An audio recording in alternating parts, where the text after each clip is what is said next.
ঘূর্ণিঝড় রিমালের প্রভাবে ২৪ ঘন্টায় দেশে সর্বোচ্চ ২৫৭ মিলিমিটার বৃষ্টি রেকর্ড করা হয়েছে চাঁদপুরে। আর ঢাকায় বৃষ্টিপাত রেকর্ড করা হয় ২২৪ মিলিমিটার বলে জানিয়েছেন আবহাওয়াবিদ মোহাম্মদ আব্দুর রহমান খান। এদিকে রাজধানীতে বৃষ্টি শেষ হলেও জলাবদ্ধতা তৈরি হয়েছে বেশ কিছু স্থানে। রাজধানীর বিভিন্ন স্থান ঘুরে ইয়াসিনের ক্যামেরায় আরও জানাচ্ছেন আলাউদ্দিন আল আজাদ। ঘূর্ণিঝড় রিমালের তাণ্ডবে দেশের অন্য জেলার মতো রাজধানী ঢাকাতেও ভারী বৃষ্টিপাত হয়েছে। আর এই বৃষ্টির মধ্যে টিনের বেড়া, বৈদ্যুতিক খুঁটিতে স্পর্শ, বিদ্যুতের তারে জড়িয়ে ও ব্যাটারি চালিত অটোরিকশা চার্জ দিতে গিয়ে মৃত্যু হয়েছে 4 জনের। ভেঙে পড়েছে বেশ কিছু কাঁচা ঘরবাড়ি, দেয়াল ও গাছপালা। এই বৃষ্টি শেষ হলেও রাজধানীর বেশ কিছু স্থানে তৈরি হয়েছে জলাবদ্ধতা।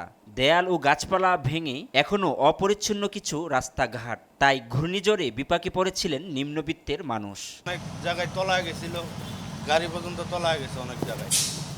খুব সমস্যা কালকে সারাদিনও ঝড় বৃষ্টি বাতাস ছিল, আমরা ঘর থেকে বের হইতে পারি নাই, কাজে যাইতে পারি নাই, কিছু করতে পারি নাই। আমরা যারা আছি কালকে অনেক কষ্ট হয়েছে। তবে একদিনের ব্যবধানে আবারও আকাশ রুদ্রোজ্জ্বল হওয়ায় কাজে বের হন শ্রমজীবীরা। এতে স্বস্তি প্রকাশ করেন তারা।